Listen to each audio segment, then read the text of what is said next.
compress it using tar or zip, or you can just copy it in without tarring and zipping. Either one is fine with me. I have a script that runs through there and looks. If it is a tarball or a zip file, it'll uncompress it. If it's already compressed, uncompressed, it doesn't do anything. So either of those formats are great for me. Here's what I hate, or here's what causes me trouble. RAR, forget RAR. Secondly, there are some students, actually I don't think there's anyone in this class, but I teach 827. There's a student in there who tars his file, but gives it a .gz suffix. So he tars it up, but he doesn't compress it, so it's a proj3.tar.gz, and my script tries to uncompress it and untar it, and it throws up, pukes. So, and some of you do the zip or the tar and screw it up. Cutlet, where are you?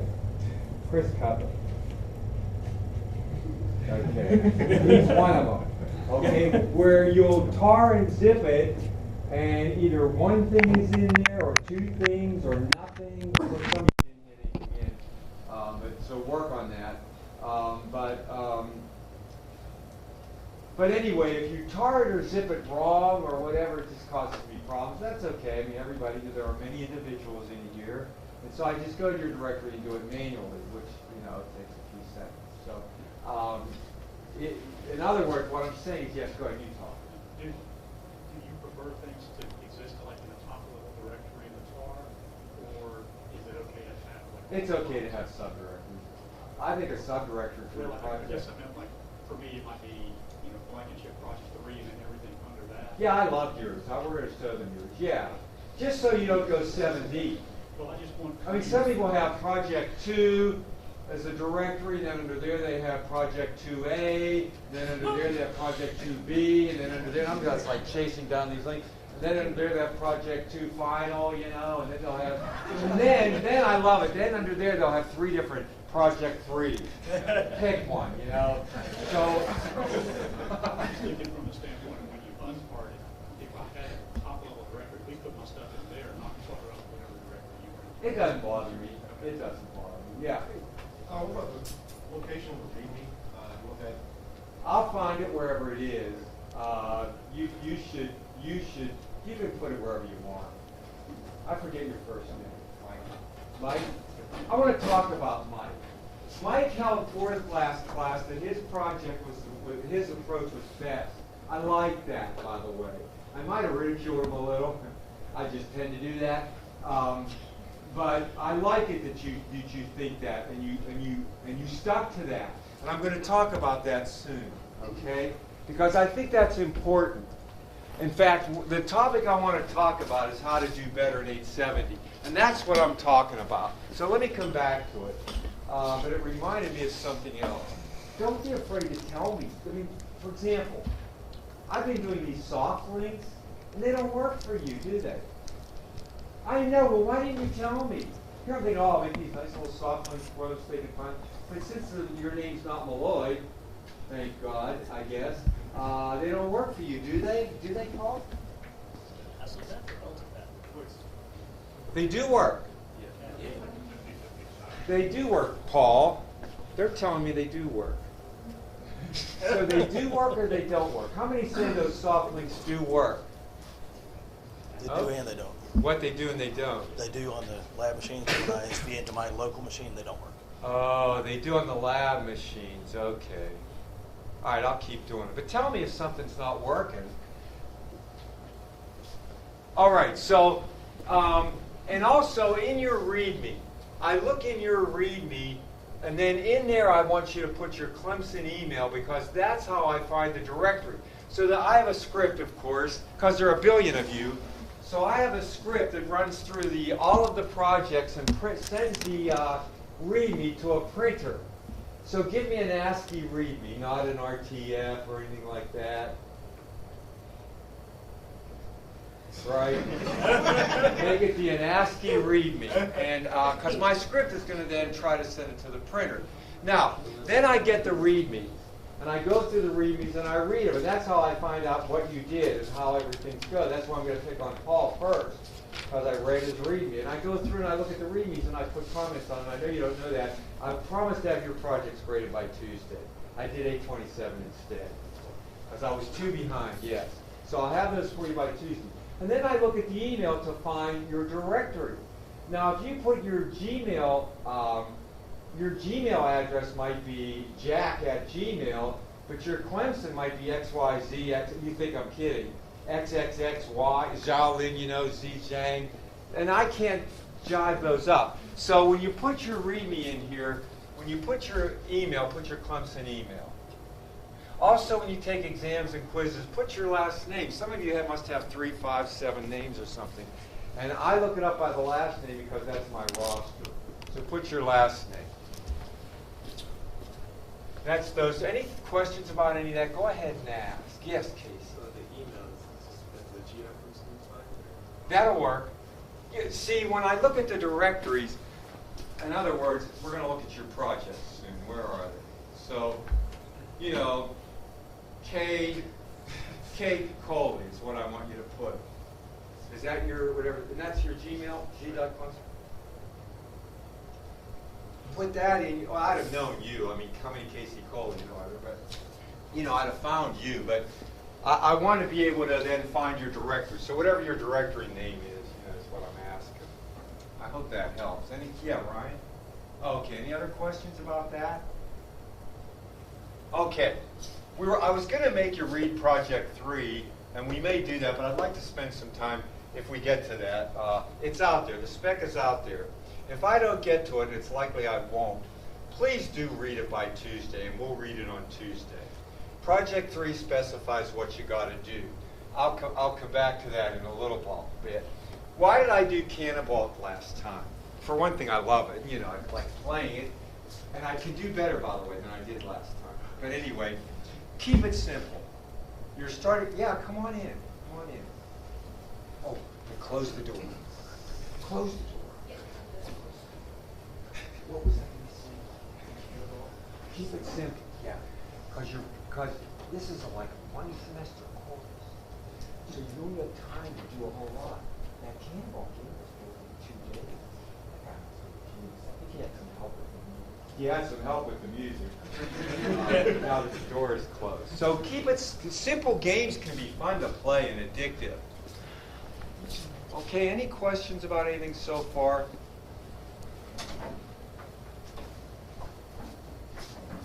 Okay, let me talk about, a lot of you did really great, and that's, close the door, close the door, close the door. A lot of you did really great, but some of you didn't do so well. About 3 or 4 people came and asked me how they could do better. So I thought I'd try to explain or give some hints about how you might do better, all right?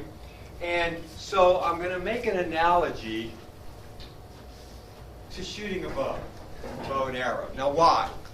Because this is a do class. This is a skill acquisition course, okay?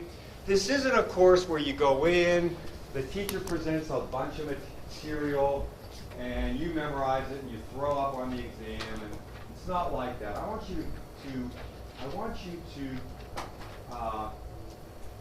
develop some skills, okay? I want you to improve your programming skills. I want you to improve your OO design skills. There is a component of knowledge acquisition there, no doubt about it. But there's more a component of ownership. What I'm talking about right now is ownership. I want you to take possession of C++. I want you to take possession of OO. Now, what do I mean by that, and how do you do it? Okay, there's a traditional bow. You know what a traditional bow is? It's a stick with a string, you know? Now there are, what are those other bows called? Well, recurve, I consider that traditional. That's what I shoot a recurve. What? Huh? Compound bow. Yeah, so those are the ones with the pulleys and the mechanisms and blow up and if you dry shoot dry shooting means you shoot them without an arrow to kill you. I mean, they scare me. So my son and I first he saw Lord of the Rings, saw Legolas shooting a bow. So I got him a bow. He got into shooting. We could, and I decided, like with my family and my kids, I like to try to take an active role. I think the best way to help your kids avoid drugs is to spend time with them. I think telling them not to do drugs doesn't work. I think, first of all, don't do drugs. So as a result, I don't do drugs or alcohol except for coffee, which, by the way, I do abuse, which I'm working on. But my wife says, don't quit drinking coffee, please. You'd be impossible to live with. She says, then you'll think you're perfect. I don't know. Anyway, so I think they don't do what you say. They do what you do. And the best way to get them to avoid drugs is to spend time with them. So I tried to learn to shoot. However, he had the whole day to practice, and I got a JOB. So he was always real good, and I was bad, although neither one of us could hit a barn if it was, too far away. So we took lessons, and we learned how to do it. And it was really fun. And we find out that there are 7 phases to shooting a bow. And to develop the ability to shoot a bow, it's hard. Because when you pull back, by the way, he used to kill me, and we'd go to these archery contests. And there'd be this 3D rubberized deer, or a 3D rubberized raccoon. I hated that raccoon, this little raccoon. I used to miss him like I had this mental block. If you think you're not going to hit the raccoon, you ain't going to hit it. You shouldn't even shoot. I don't know why I did it. For the first year that I was going to these contests, one time, they have this, you practice ahead of time, you warm up. They got this big target. And so I was so bad. My son could hit like this little bullseye, and I'd be standing there, and there's like 25 guys, all macho, grabbing their crotch and spitting tobacco, just really macho. And I'm up there, and my son's up there, and he pulls back, and they always watch him shoot because he's so good. And he hits a bullseye. And like this, and so what happens, you shoot about 4 or 5 arrows, and then someone says, pull. Pull means don't anybody shoot. You can go get your arrow without getting shot in the back. So I go back, I shoot my arrow, I missed the whole thing. I mean, it's as big as a barn, practically. I missed the whole thing, which was embarrassing. So my son says, Dad, you missed it. Real loud. And then I had to go, I pretended I hit it. Where am I going with this? Okay, so eventually I won one of those contests, by the way, by doing this. Practicing the 7 phases individually. Now, why am I telling you this? I'm going to get to the reason. So let me just show you. I actually have this all set up. So here's my son. Blank bailing. This is called blank bailing, where you get about 2 yards from the target. And you take your time. You don't aim. You don't think about aiming. You go through the 7 phases one at a time. And you practice each one till you can do it, till your subconscious can run it in the background without even thinking about it. And that's what he's doing. He's like actually about 2 yards from the target, and he might be practicing right now. He might be just working on his left hand. Or his release. If you've ever shot a rifle, it's the same thing. When you pull back, then you have to draw without moving the bow. If you move the bow that much here, when it gets 20 yards away, it's like this, So you have to be able to like expand and move. So you practice each of these phases. And then if you do that, you will get like this. Now this is my son shooting my wife's bow, which is a crappy little $80 bow, because his was like being repaired or something. And he's 20 yards away. This isn't a regular pie plate. It's a really small pie plate. Without even worrying about it, he's going to put 3 arrows right in the middle of the pie plate. Okay? There was a day when I could do that, but I took an arrow in the knee. I see some of you play that. I'm sorry. I couldn't resist. Anyway, I took the arrow in the knee, and now I'm not. Did you play it, Patrick? And now I'm not so good. Actually, I didn't, but anyway, he can put 3 arrows in a row right in the middle of that pie plate. I hate the kid. So, what am I saying to you? I'm saying, how do you get better? How do you own C++? You go to a terminal. Have a book or the internet with you, and you use your, all of these things, using your editor, syntax has to be running in the background. When I go to shoot a bow, I'm not thinking about expanding without moving, holding my left arm stiff. It's surprising you can go like this for some reason. My son had a bad habit where he was going like that for a while, shooting down. It was great. That's the one I want. He used to win them all. And you can't think about any of that. You think about nothing but aiming. When you write code, you can't be thinking about how do I delete a line? How do I go through the file? Where do I put a semicolon? You've got to be thinking about the logic. So what I suggest you do is write a program. So let me get rid of this. Aubrey, give me the name of an object that I can make a class out of. Give me the name of an object in life. In life. PG-13.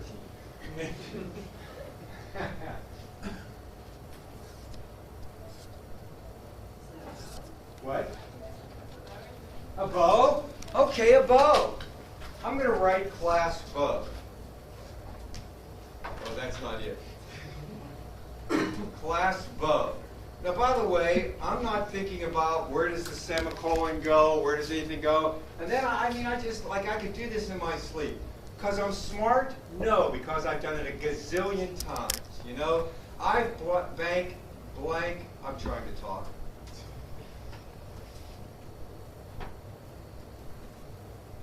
Okay, and then I come up here and I do my constructor.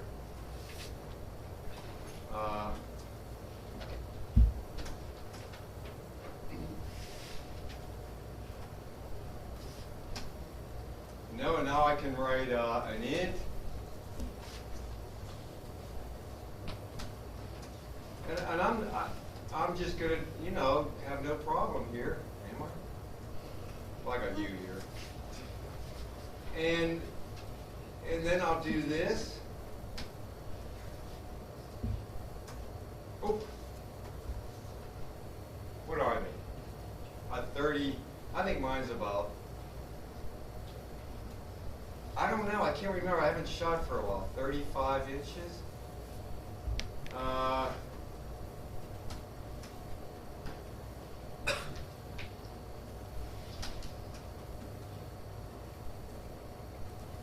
I'm doing this without looking at any nodes. Just go and do it. Now, then we compile this. Okay, let's go compile it. Okay. It worked. If it doesn't work, figure out what's wrong. Okay? Look up in a book, go to the internet.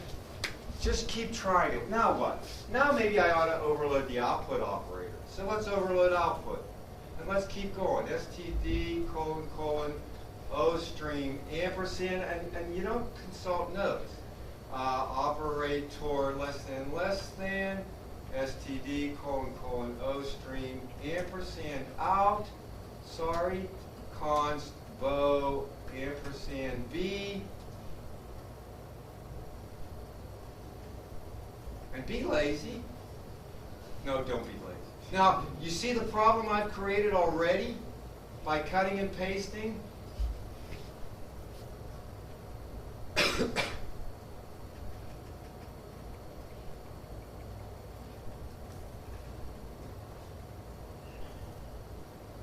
Think I'll ever get this right?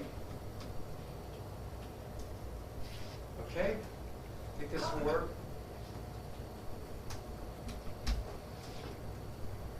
You're keeping quiet. You don't think this is going to work.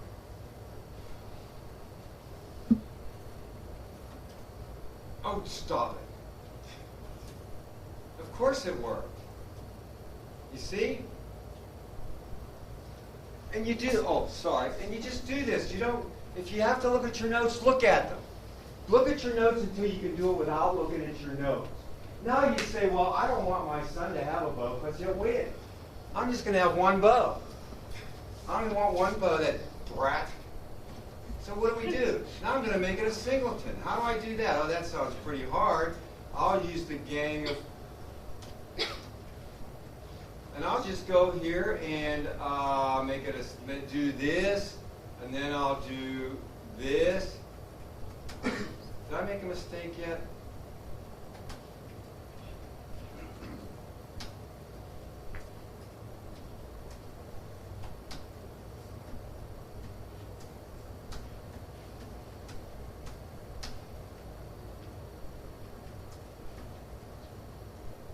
Paul, did I make a mistake yet?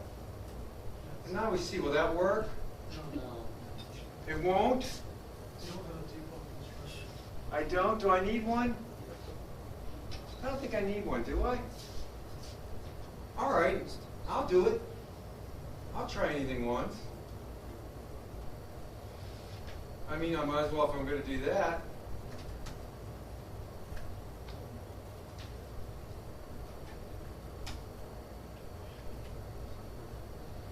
I might as well do that. Is it right now? No, not yet. Think I can get this?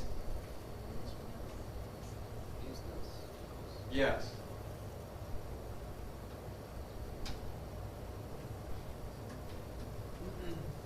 And you don't have to do this.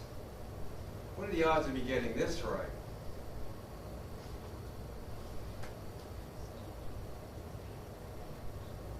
Is this going to work? Oh, we got a problem. I know what you're going to tell me. We can work on that next.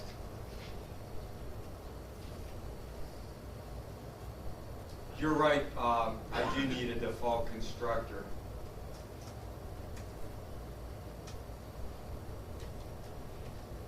You were right, Patrick, this time.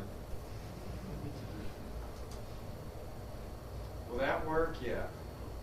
Now will it work? What do I ask?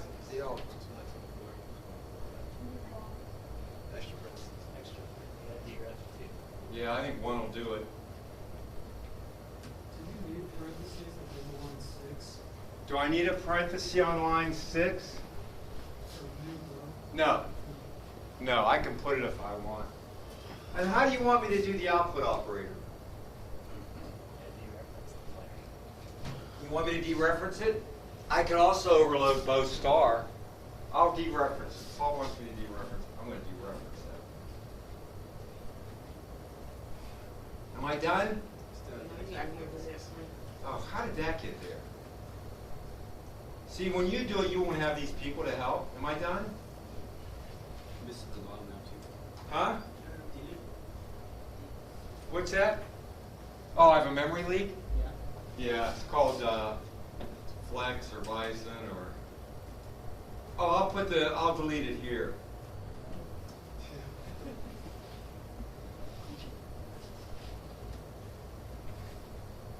Should I do it there? No. Okay. Am I okay now? You guys are picky. Oh, stop.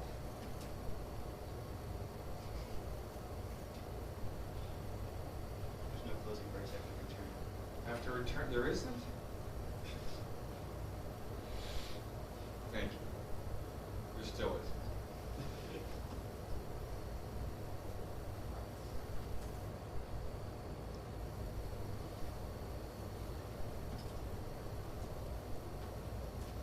Okay, so that's what I'm talking about. Go there and be able to do it. Okay? If you get stuck, check your notes.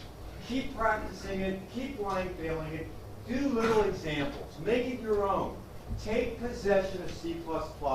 Don't have C++ take possession of you. You're the one in charge of C++. You're the master of OO. You tell it what to do. It doesn't tell you you've got a syntax error. You tell it whether it has a syntax error. All right? You be the boss of C++. You go to the terminal and you write anything you want. If you can do this, if I can just take a class and turn it into a singleton without looking at my notes, I guarantee I'll do it on the exam. Okay, because you get that little adrenaline rush. Make C++ yours. Possess it. Own it. That's my advice. How do you do better? Own it. Okay, own it. Take possession. Practice. Blank bail. Don't try to write 15 classes at once. Only Dr. Geist can do that. Okay, he actually can, I believe it. And I have a colleague in Delaware. He actually wrote a whole compiler on Loosely, typed it in, printed it out, went through the logic in his head. How do you do this? I don't know. Errol Lloyd's his name. And he made sure the logic was right, fixed all the syntax errors, went in, retyped, fixed all the syntax errors, fixed the logic errors. I said, Errol, you're going to compile the damn thing. And he said, maybe tomorrow. So when he was sure it was right, he compiled it. He had one little syntax error. He ran it and it ran the first time. I never liked him, actually. We were friends till then. I mean, I can't do that. Write your little class. Take your time. Get the basics down. Make sure you can overload an output operator. Make sure you can turn a class into a singleton. How do you write a copy constructor? Write them over and over and check it out. Test it. Thoroughly test it. Make it yours. Take possession.